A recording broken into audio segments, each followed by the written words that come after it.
So I'm Susanne Marie, that's my name, and thank you for being here with me. The inner experience of feeling separate from yourself and from life falls away the more that we become self-connected. The veils get thinner and thinner over time. My own personal experience of how that happens and happened is the falling away of the sense of being a me. The sense of self is what I call it. And the sense of self is a wonderful doorway into going beyond itself. We all have a sense of self for the most part, to variant degrees. Sometimes I think that when the ego structure is really strong inside and it's still just starting to become self-aware, it feels really strong, that sense of self. And it's not a problem on its own, because the sense of self is kind of, it's like our own koan. It helps us traverse over itself into the beyond, into that which is the unified sense of self, the one that is part of the whole. The individual sense of self is what we have to work with. Work with what you've got is my motto. I think that this is all a big science experiment. We are a science experiment, our own science experiment, and we get to see the effects immediately or over time, and we get to be honest with ourselves about those effects. So the sense of self, again, coming back to the sense of self, it thins out over time the more that we pay attention to it. It's like what Nisargadatta said, focus on the I am, if any of you are familiar with him. Stay connected to the I am. And my interpretation of that is this felt sense, because we have bodies. And for me, it's easier to enter into the felt sense of it rather than an intellectual idea, possibly. So we can go back into the body and feel into this felt sense of I am. This personal sense of self that we've had since we were little, as long as you can remember. It's a beautiful thing. It's a lovely thing. And over time, that it becomes thinner. I don't know if anyone's had that experience for yourselves. Over time, the sense of self becomes thinner, right? And it relaxes. And especially if we tell ourselves the truth that it's there. And the more that we allow for it to be there and not make it a problem. And really all of this is about relaxing into allowance, of not making anything, any part of ourselves a problem. Right, so our doors of perception open up to be able to allow for more and more of our experience, our personal experience. So the inner division, it falls away as we allow for more of our personal experience to be as it is, and to not be in division about it, meaning that it's not supposed to be there, but allowing it to be there. And this opens our doors of perception to a greater reality, the greater reality of unified consciousness rather than individual consciousness. The sense of self can then stretch and open to contain the sense of self as a collective, not just only individual.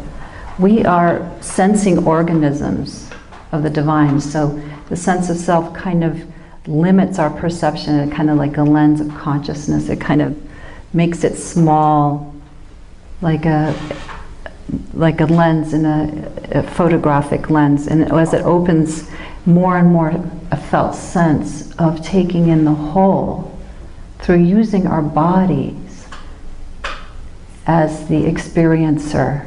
Our bodies can actually have the capacity to be able to sense into a greater sense of self rather than just a small sense.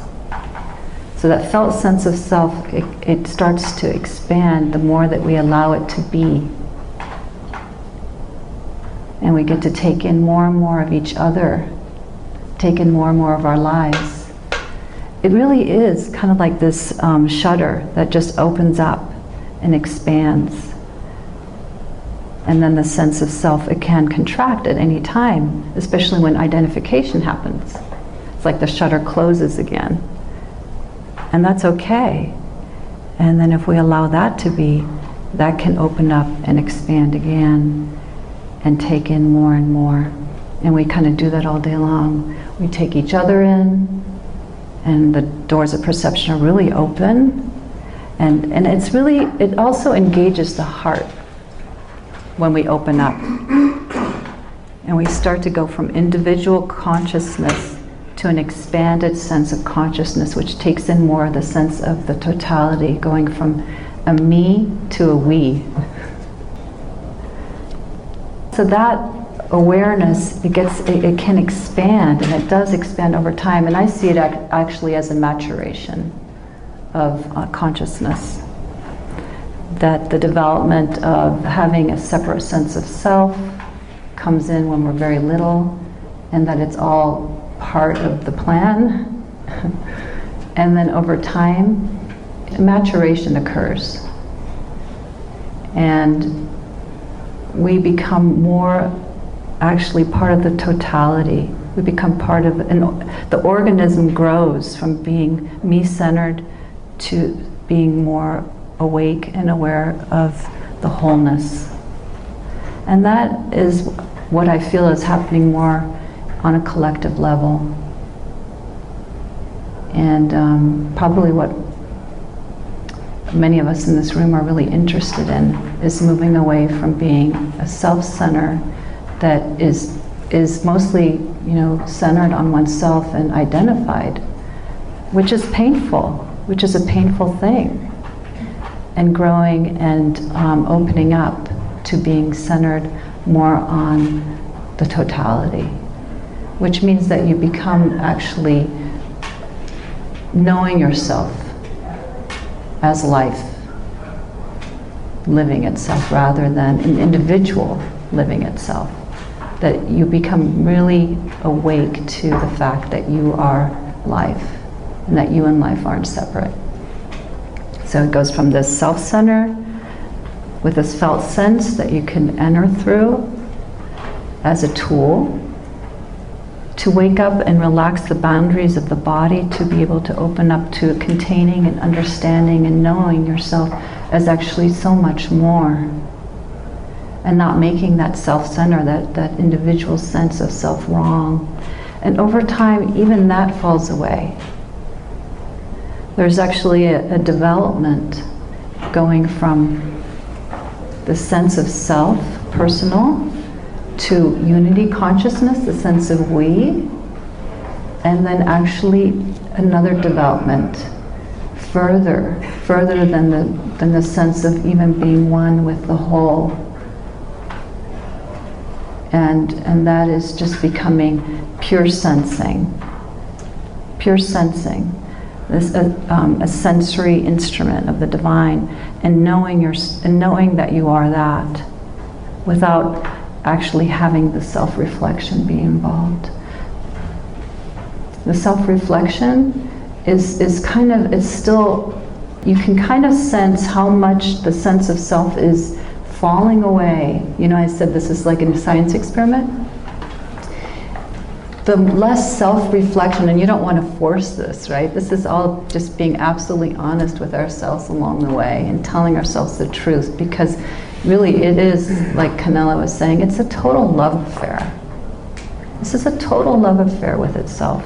Every step of the way is complete and beautiful upon itself. But it's kind of nice sometimes to get these, you know, little hints of, such as, and this is my paradigm, it might not be yours, but the more that self-reflection falls away, the ability to self-reflect is a wonderful tool, but it still is the subject-object relationship with itself, with life. And it happens organically. It really thins out, just like the veils of the sense of self thin out. The self-reflection, the ability to reflect on yourself, it ebbs and falls away until there's just pure experiencing that's occurring. Rather than having an experiencer and the experience, pure experience takes place. Just experiencing. So there's not a interpreter there anymore that lies in between yourself and experience. It just becomes one thing. So you can kind of sense when that gap, as that gap closes, and it's actually a movement of surrender. It's all a movement of surrender and allowance, and also the falling away of control. The controller. I see some people laughing. Oh, that one, yeah. So the controller, the one that, you know, the part of us that's holding on for dear life, right? And the mind wakes up to itself, and the heart wakes up into unity consciousness. But then there's another type of awakening, and that's of the body. And that is really fundamentally where instinctual drive lives, and where the controller really is fused in with form. So we have these different kind of types, really, of realization. It's not just one, in my opinion, in my experience, actually. It's not like we have to do any of this, although we put our intent and our love, you know, in Nisargadatta again, he says earnestness. You put your earnestness, it's actually your love. And really it is a development of an evolutionary development of the human. Of going from being me-identified to we-identified collectively, and then having pure experience, the divine, just without any interpretation, without any self-reflection, as control falls away. That's that kind of, and who knows what's final, right? Final. But you know, who knows what consciousness has in store for us. But you know, you've heard about the head, heart, and gut, maybe, awakenings. And this is the gut. The gut is the body.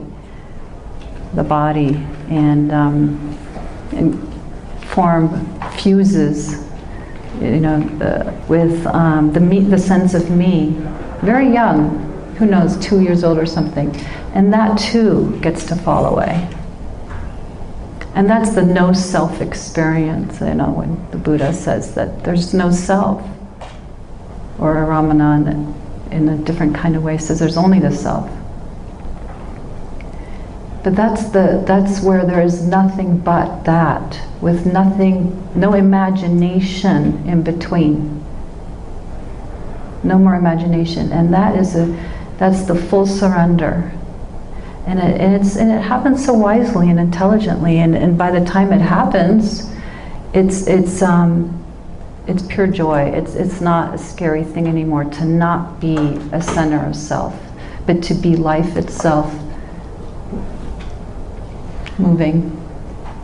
On your path, yeah. Did you find any particular methods useful to arrive to that state? Yeah, many.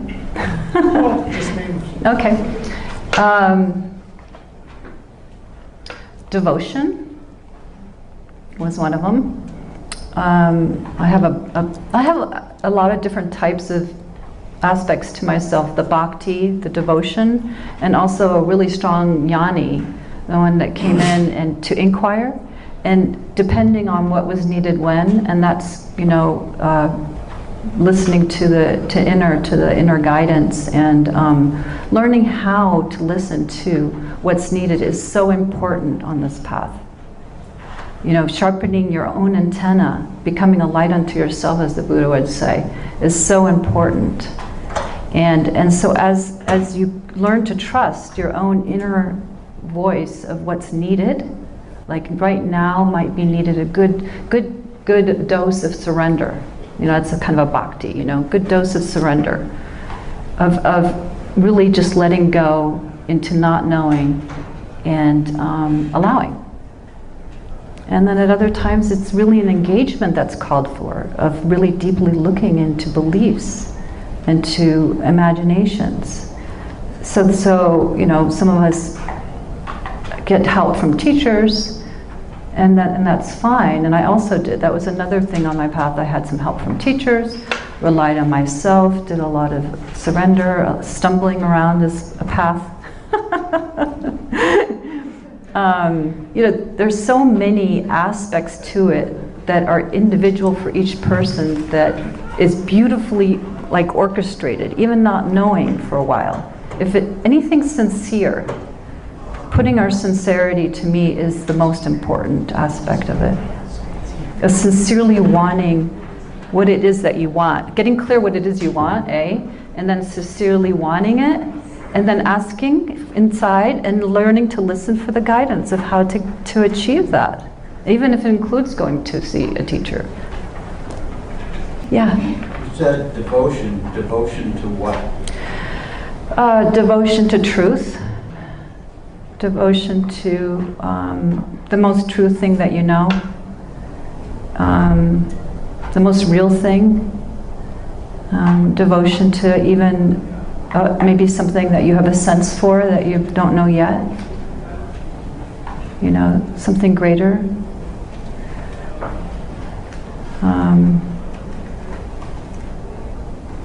A love affair. Devotion to the love affair with truth. I've had a devotion to trying to forget my little self, and that is hard to do. Yeah. So maybe I shouldn't focus on that. I should. Maybe embrace the little self, right? Because, like I said, the sense of self is the doorway to the sense of larger self. It is. It's like we sing that personal song, right? And we let it really be there. You know, we're growing up. We're maturing. Leaving that smaller self behind, but we don't leave it by abandonment.